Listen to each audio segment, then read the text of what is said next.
need Kleenex. There we go. Good evening, Steady On friends, and welcome. It's book club night, yay! And I know, these two marvelous ladies who are just so dear to me, my friend Lisa and my friend Maria, and we are going to be here tonight for the next, I don't know, half an hour or so, discussing the book We Hope for Better Things by Erin Bartels. And we'll just start off from the get-go and say, I can say without hesitation, we all give it thumbs up tonight, right? Yes. Love it. I loved this novel, and I don't know about you girls, but so we're all big Francine Rivers fans. And I have to say that I think if you remove Francine Rivers novels, I think I have liked this book as well as any other Christian fiction book that I've read. Mm-hmm. I think this one really stands kind of alone to me in a category of just a worthwhile read. I tell you, and I started it with just a little bit of skepticism, only because on the very front of the cover it says, Colleen Coble, do you girls know her? She did an endorsement on the front, and it says, I haven't read such a powerful, moving story since I read To Kill a Mockingbird. And I thought, To Kill a Mockingbird is an awfully high mark, right? But I really, really liked the book. And so we're going to spend a few minutes kind of unpacking it a little bit and sharing some things that we found in it that were, I don't know, just kind of like either encouraging or made me go, and kind of all of the above. But first, I want to just talk a little bit about Erin Bartels. And if you girls learned anything about her too, help me out with this if you want. But the title of the book, We Hope for Better Things, actually is the first part of the city of Detroit's motto. The city of Detroit is where the book takes place, both in the city of Detroit and then right above the city of Detroit in some farmland in Michigan. And Erin, the author, is from Michigan. So that was kind of interesting that I learned that. So, but the city of Detroit's motto is, we hope for better things. It will rise from the ashes. And that's right here in one of the first pages before the book starts. And I didn't know this, but I watched a couple of podcasts, or you don't watch podcasts. I watched a couple of YouTube videos and listened to podcasts the last couple of days. And Erin was talking about, it was a priest actually that came up with that motto after the city burned in 1805. Did you guys know the city of Detroit burned? She said it burned to the ground. I didn't either. I got a little history lesson for you. It burned to the ground, and except for one brick building and a few brick chimneys, that's all that was left of the city of Detroit. And that's where that it will rise from the ashes comes from. So anyway, We Hope for Better Things is the title of the book. And it actually won in the 2020 Michigan Notable Book, and also was a Christie Award finalist in 2019. Wow. And the Christie Awards, that's really where I get a lot of the books that I pick for the book club, because it's it's the Christian fiction. I think it's all fiction. The Christian Fiction Awards that are kind of, I think, maybe the most notable. So it was a finalist in 2019. Yeah, that's cool.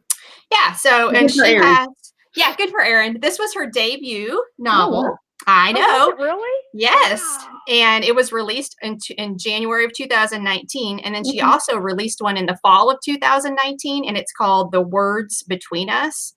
And I thought it was really interesting because Erin has worked for a publishing house for since she was 22, she said. So, and she's almost 40, I think. And so she's worked for a long time for this publishing house, and she does her job there. She still works full time. Her job there is she does the copy edit for the back of books or the web, the kind of stuff that makes you decide if you're going to buy it or not, right? So that's what she writes professionally, but then she also obviously now writes professionally novels. But while she was waiting for We Hope for Better Things to be bought, she actually had enough time that she wrote a second novel. So in 2019, both books came out.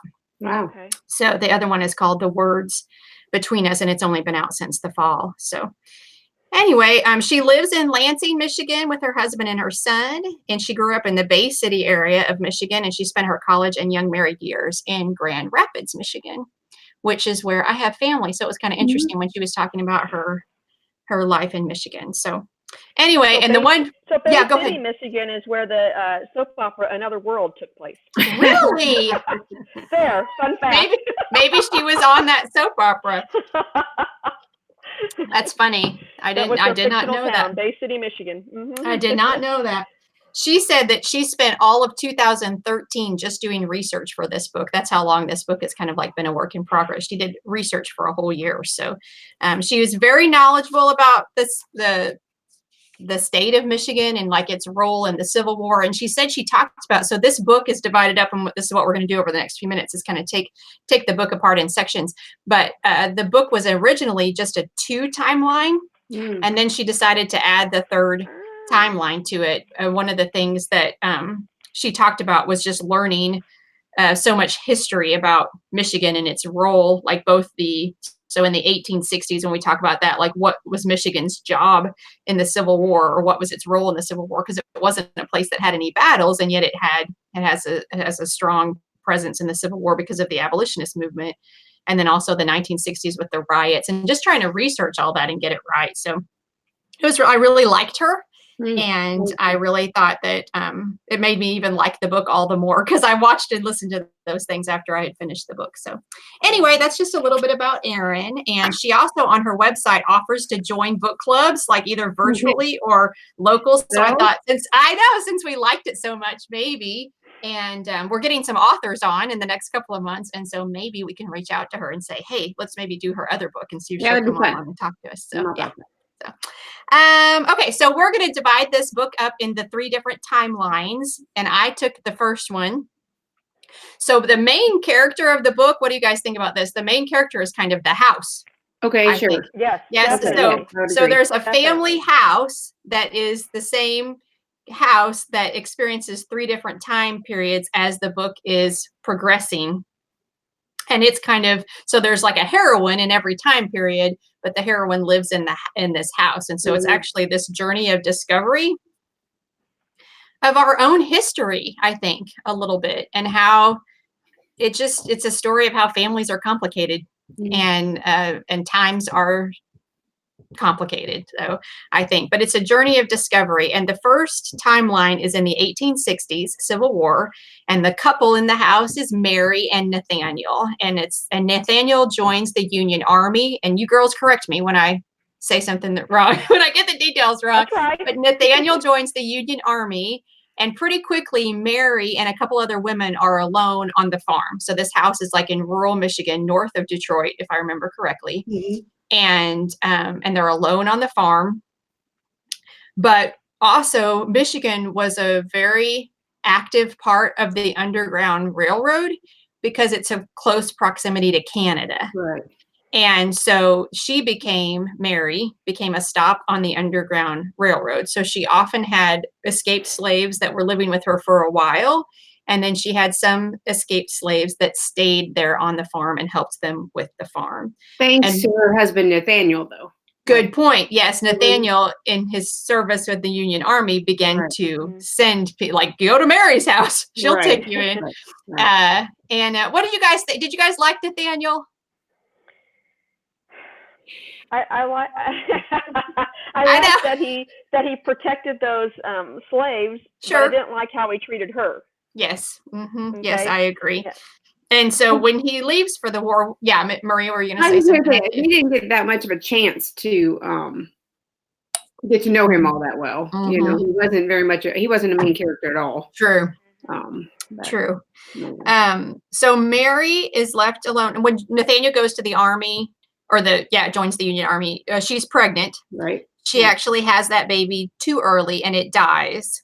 But she has that baby with the help of one of the escaped slaves who's staying with her, and his name is George. And then as the book progresses, George and Mary, I was going to say fall in love, but she depends on him for much about the farm, because he's kind of the man of the farm.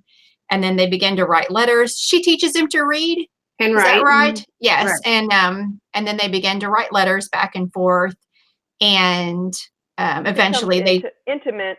Emotionally intimate. Emotionally intimate. Right. That's a good way of saying it. Yes. They develop a very deep, connected relationship. Yes, and her husband is away, right? And he comes home only one time. And so they begin to write letters back and forth. Her husband does come home a couple of different times, which means some children come along, because her husband is home long enough that she gets pregnant and has children. And so, but then eventually towards the end of that part of that timeline, if you will, we learn that actually Mary also has a child that is George's, which is the slave that she loves. And it's really, I don't know, the end of Mary's story is so, it's just not what I thought was going to happen. I don't know. Like, I don't know what I thought was going to happen, but it wasn't this. So she ends up having a baby. And when the baby is born, it is dark skinned. And so the women in the room realize what she's done, and they decide to not let her keep the baby. And instead, I can't remember where they take the baby, but they know a prostitute in town has just had a baby that she doesn't want. And so they trade the babies, and they bring this prostitute's baby to Mary as Mary's. And she lets go of this baby that's hers and George's. And it happens like, I mean, they just make the decision, like, this is what we have to do. And so we do it. And it's really interesting because the oldest child of Mary and Nathaniel's, whose name is George, actually knows all along about their relationship. He's been able to pick up on it. He hates George and he hates his mother. And Mary dies actually at the end of that story. Spoiler, all these spoilers. I know. But yeah, but he is trying to kill George, the boy is, and inadvertently kills his mother. So and that's just how it ends. Like, you're just like, what? After all of this that we've been through, this is how it ends. But I think the thing that I learned about Mary, I guess that's kind of the Mary's story. But I thought she was very strong to be able to do everything on that farm herself.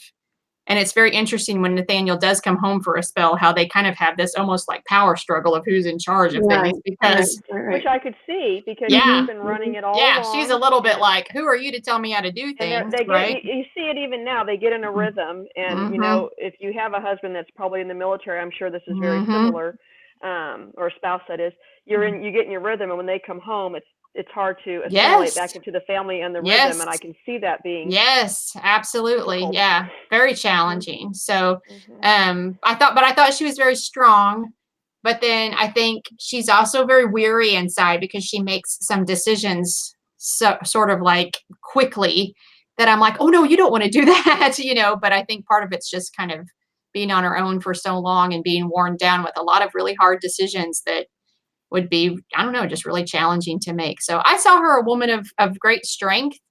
And I thought courage, because of the way that she kept taking in the slaves, even though that wasn't necessarily the most popular thing to do in her town. That's right. So, and they all worked together and ran that farm, and she protected she made it work. And that just made my heart. She took what she had and made it work. Yeah. So she also stood up to cultural biases in the community when she, you know, brought them to church. Yes. You know, said, why can they not worship with us? And they're like, well, they can for a little while, and then their numbers got so great, they're like, no, this isn't comfortable anymore. I mean, she took a stand, you know, in that sense for them in a more public setting too. So yes, and I mean, because the church family was sort of like, we're okay with this if they're passing through.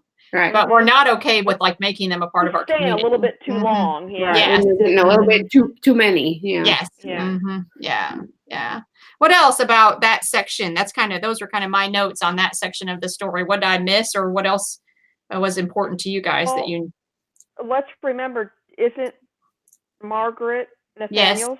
Okay. Yes, and when you asked about Nathaniel, you know, he knew about Mary and George really all along. And so he kind of had his own thing going on the side. So, you know, you think about that, maybe that happens in this day and age. I suspect it happened all the time. Right. It's a very helpful thing. Interesting. Yeah. So the prostitute's baby that they switch her baby for is actually her husband's baby that he had with the prostitute. So yes, it's kind of funny because of the 3 timelines. Right. And of the 3 timelines, I thought actually the 1860s was the most colorful. Scandalous. Yes, scandalous. There you go. Colorful. I should use that word because it's a color situation. Yeah, but I was kind of like, you did what?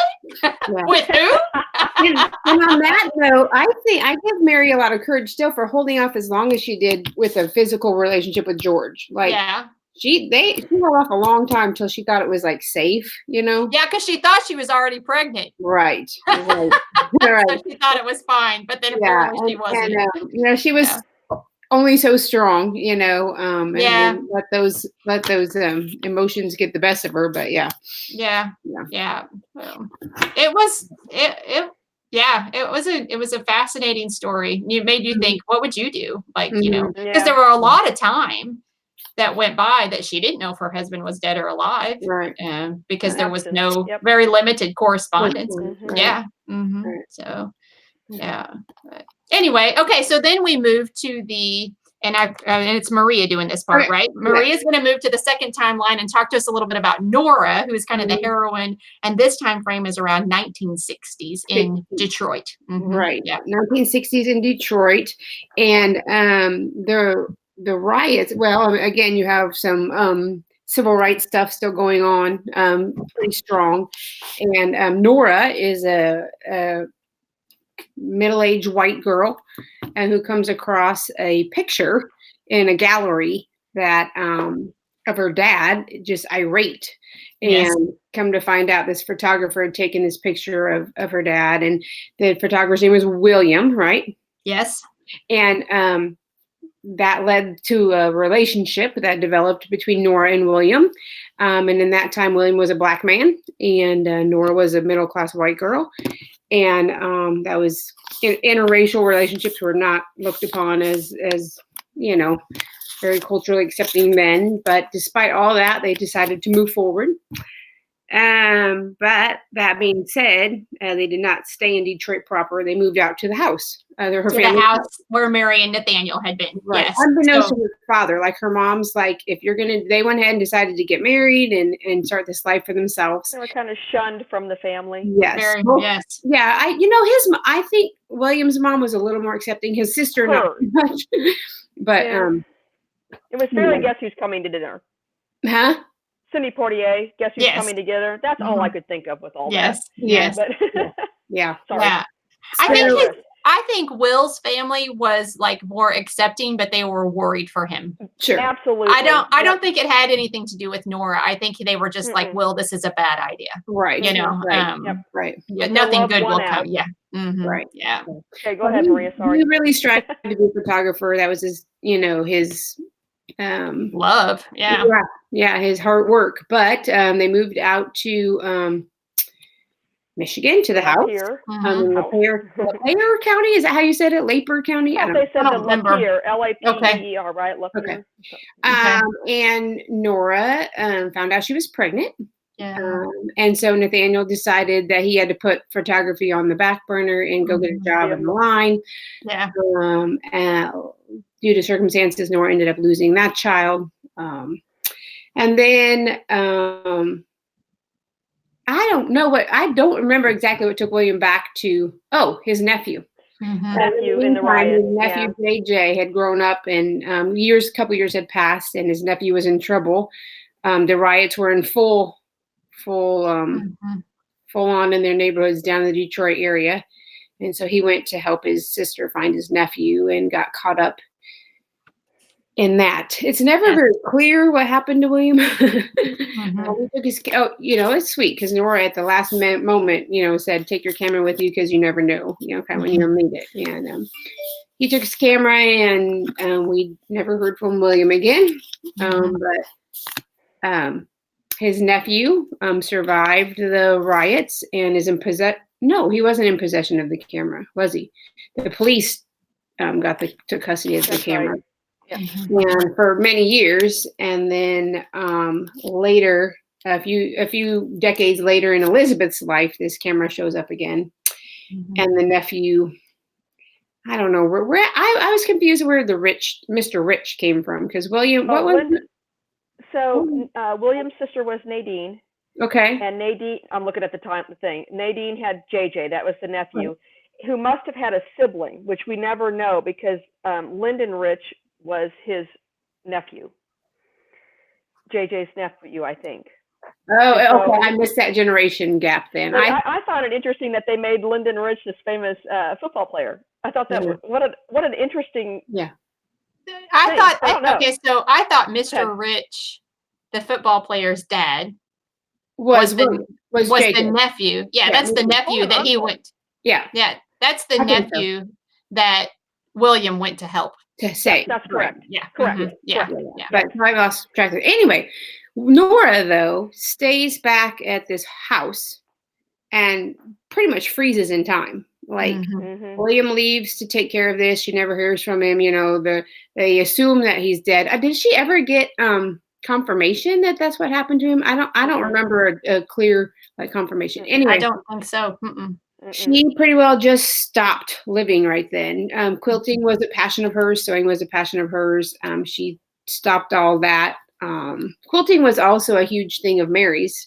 Quilting. Yes. Handed down. That's And that was the kind of piece that's the thread. Did you get that? Another connection.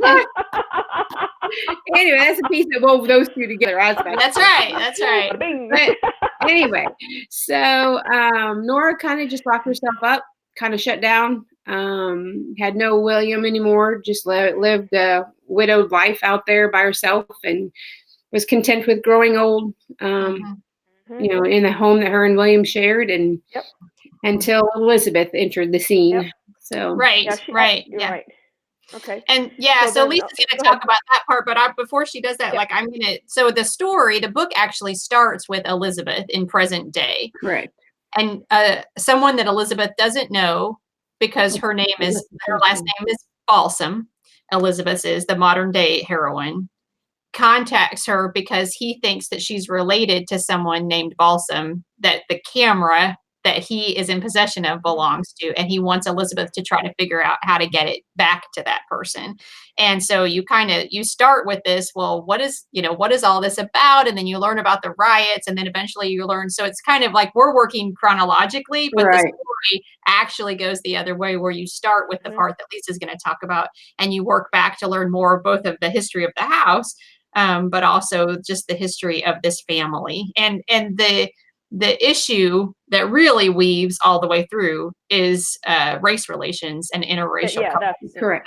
Yeah. Because every scenario is a white female and an African American man. Yes. All three of them are.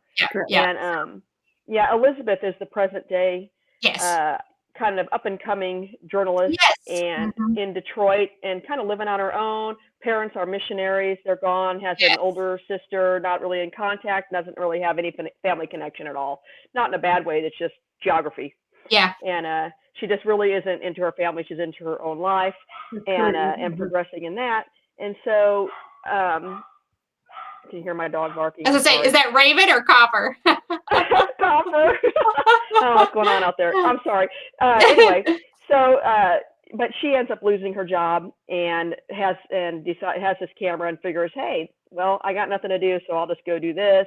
And she goes to Nora out at the house, and she's kind of watching over her too, to see if she's mentally capable of living alone, which she was fine. A little forgetful, aren't we all? And her story isn't quite as because it's present, so you don't have all the history. But she just learns through the course of time, and she falls in love with Nora and just loves her, and learns a lot of family history, and learns a lot from the house, the secrets of the house itself, by discovering different things. She finds all this quilting fabric, and just one thing kind of leads her into, what was this? And then Nora would, and William's dark room, sometimes tell her. Nora was a little bit mad at the past, and really didn't want to talk about the past because she was still angry. And like Maria said, we just kind of, it just kind of ended with William there, and so you really didn't know anything. And I think she was just bitter, and she didn't want to bring it up. And I think she always just kind of thought that she could go on without that. That was just my feeling, because every time Elizabeth asked her a question, she didn't really want to answer it. I'll tell you that later. But eventually they grew to have this relationship, and that was kind of how Elizabeth learned about the past.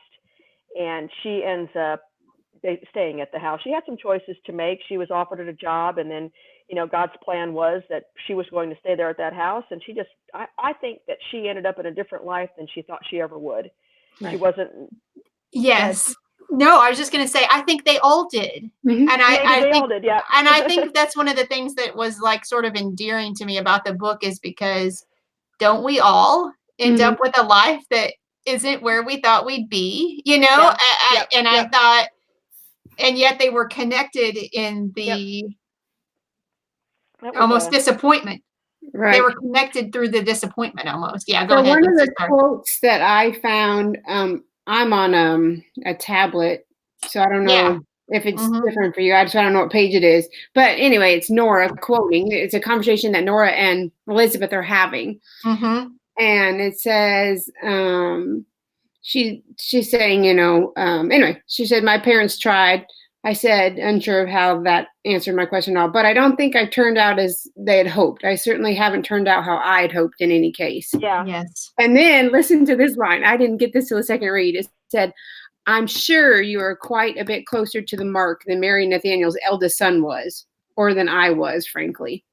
So I'm like, oh, see, I didn't catch that the first read because I didn't know about George, you know, and Mary Nathaniel's eldest son. But as I read that the second time, it stood out a little more. But so yeah, they're all questioning, how they turned out, or you know what the expectations was for, you know. Yeah. It makes me think of, I know, Lisa, we're going to get back to you so you can finish, but it makes me think of what I do in my life sometimes. And, which is, if this isn't what I thought, if I didn't get what I wanted or where I wanted to be, is it still good? Is it still right? You know, and that's one of the things that I've wrestled with God about through the years is, but this was my plan. And to really kind of embrace, even through the failures or the missteps or the, it wasn't supposed to be this ways, right?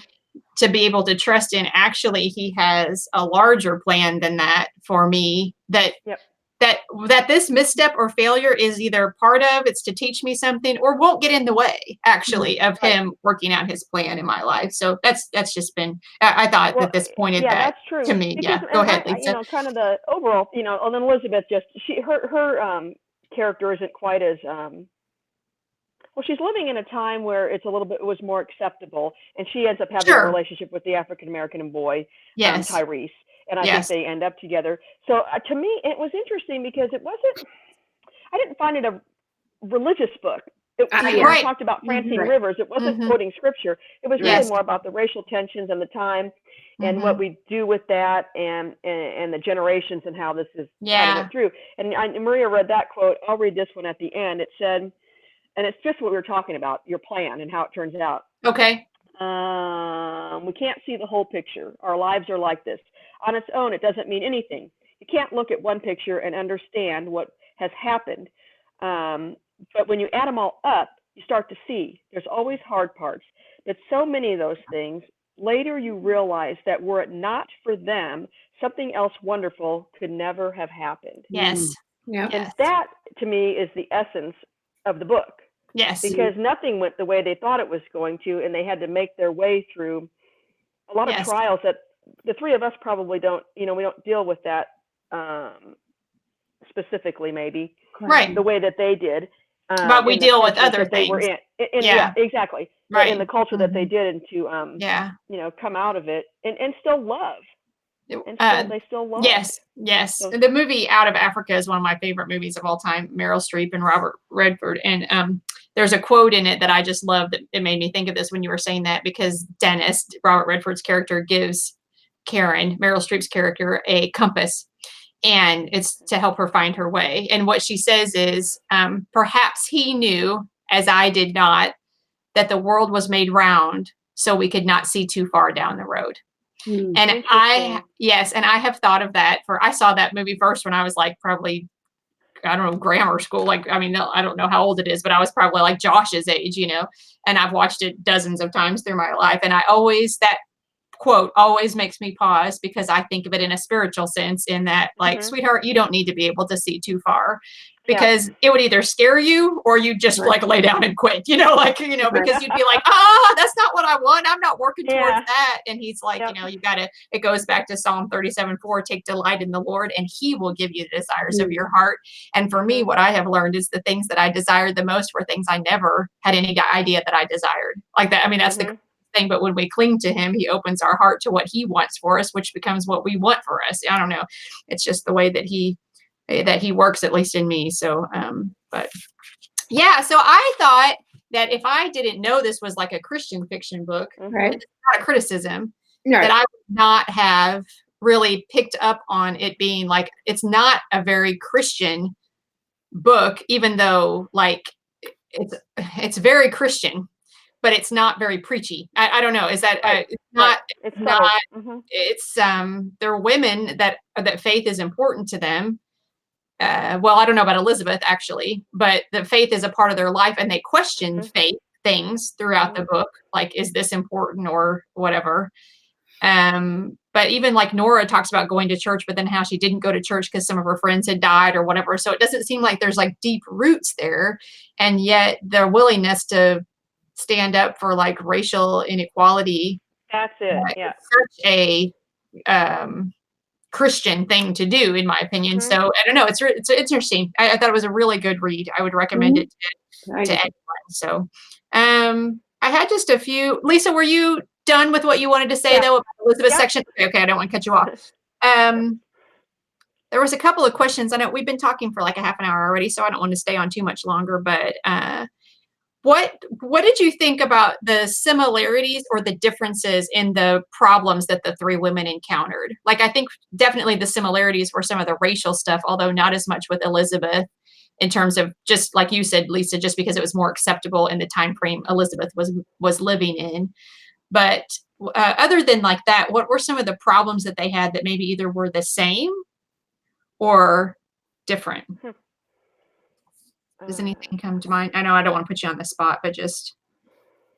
Well, I think humanity's problem, like, you know, the way we treat each other. I mean, and you know, I mean, it's just, we're cyclic and cyclic. Is that the right word? And how we go about, you know, it takes me back to the Hadassah books. Like, I was astonished that even in that time period, you're still having, you know, I don't know, just all those things that come back and resurface, and I don't know, the way we treat each other, and you know who, yeah. Anyway, go ahead, Elise.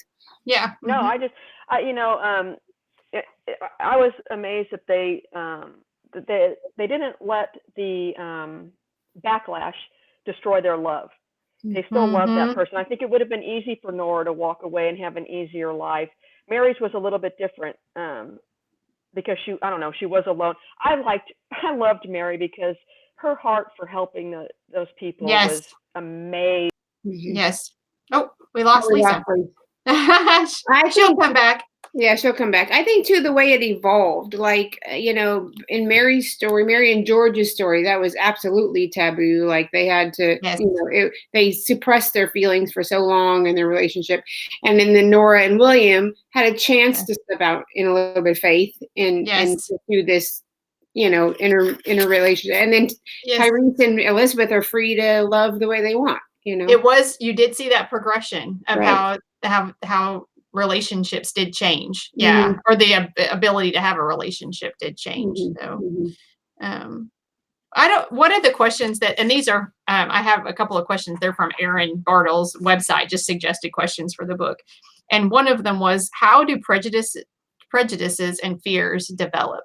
And I thought about that it's really interesting that I think it's, well, what do you think? I'm going to say this. I think it's the same fear in the church in the 1860s that says we don't want this many people of color to be here this long. It's the same fear, I think, that then is the racial discrimination in the 1960s Detroit that then create the riot, right? I mean, that's the same fear today that we struggle with. I'm seeing Lisa's trying to come back in. There she is. Just a second, Lisa. You'll be back. There she is. Welcome back. I have no idea what happened. It's just a next to camera. I'm like, I'm on. Yes. Okay. I'm talking about we were talking about what causes fear and prejudice. And is it the same thing? Hey, now your guys are flipped. I see that. Is it the same thing in all three of the time sequences, time things, times that create? Is it the same fear in the people in the church community that say we don't want these people here that is present in the 1960s of Detroit that says we don't want these people here? Like, because when William and Nora are looking for a house, remember what the realtor said? You're not getting a house. Right. Yeah. You're not, you know. You don't want this apartment. Yeah. No, you can't live together, right? And that was why they eventually move out to the country, because that's really like they could legally get married, but they couldn't find a place to live. Don't we certainly still see that in churches today? You have to look a certain way, come in a certain way, sit in a certain pew. Mm-hmm. I don't know if that's, color of skin prejudice, but there's always some sort of prejudice still out there. Mm-hmm. I don't know if that's what you were referring to. Yeah, no, I think it's the same fear of that. She's going again. Oh no, something's not working with her computer. We're about done, so hopefully she goes. She's right back in. Let's just finish up. I don't know what's going on. Sorry, folks. We're all good. We're about wrapping up anyway, so. I loved the book. I thought it was wonderful. I was really glad. You guys liked it enough. You both read it twice, so you're trying to show me up. So you guys can host next time. So if you're going to read the books twice. There's a reason we read it twice. Amy, I'm going to do a couple of announcements about what's coming up. But anything last on this book that you guys, just another thing that was important to you or anything else that stood out to you? No. We're good. I really did enjoy the story. Yeah. I was a little, like I said before we got on, I was a little nervous, or it felt like a daunting task to handle all three time periods at the same time. But I really enjoyed that. It was easier than I thought it would be. So. I have to say that most of the time I don't like the books that do back and forth. That's not my favorite style of writing. Right.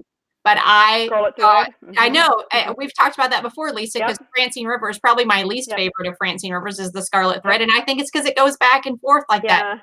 And I like it still. I liked the book, but it just wasn't. It's just that's not my preferred style. But I had no trouble with this one. I really thought Erin just did a fantastic job. I think she's a very talented writer, but I also, just from watching some things and listening to her the last couple of days, she's very deliberate in her.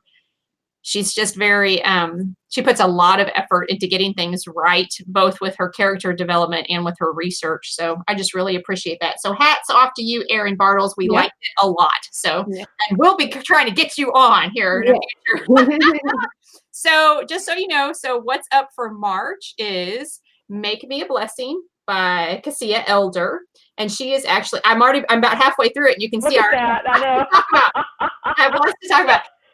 Cassia is going to be joining me. It'll just be me and Cassia on March 18th at 11:30 a.m. Central Time. And she's going to do an author interview about her book, Make Me a Blessing. This is her debut book. So cool. I know. I'm really excited. She is a dear heart. And I got to know her virtually. I've never met her in person, but I got to know her virtually through a writers conference last year. And I've really appreciated what she's offering to the world. So Cassia's going to join me on March 18th for an author interview for her book. And then Lisa Marie and I will be back in April along with Bethany Turner. Right there. I know she's going to be joining us on April the 6th to talk about this book, which is her second book, Wooing Katie McCaffrey, which I have not started. Lisa's already read it, right? And I'll be reading it again. And maybe again. Maria, have you read it? I've downloaded it. That's right. These girls are ahead of me because I just read what's right in front of me. I got to get ready for this. So, but Bethany is going to be joining us on April the 6th. She saw us, or I don't know, she ran across, and we did another book of hers last summer called The Secret Life of Sarah Hollenbeck, and we liked it a lot. Anyway, she ran across our interview and offered to come on. I can't believe it. And actually, she has a new book coming out on May the 5th called Hadley Beckett's Favorite Dish. Is that right? Favorite dish? Dish. It's about dish. Something dish. Yeah, you're right. Yes. And I'm going to need to know the title because I'm on the launch team for that book. So, that's exciting. And so when she comes on in April, we'll be talking about Wooing Katie McCaffrey. But I will also definitely ask her some questions about her upcoming novel that's being released. I believe the date is May the 5th. So anyway, that's what's coming up on the book club. And I'm so grateful for you ladies for your time tonight. And we're going to sign off here. And anything else that we need to talk about? All right. Well, there's plenty of things, but not for the world. Not for the public audience. You guys crack me up. All right. Well, good night from Carbondale and Carterville and Oklahoma. Yep. Oklahoma. I know. And we will see you soon. Peace. Bye. Bye.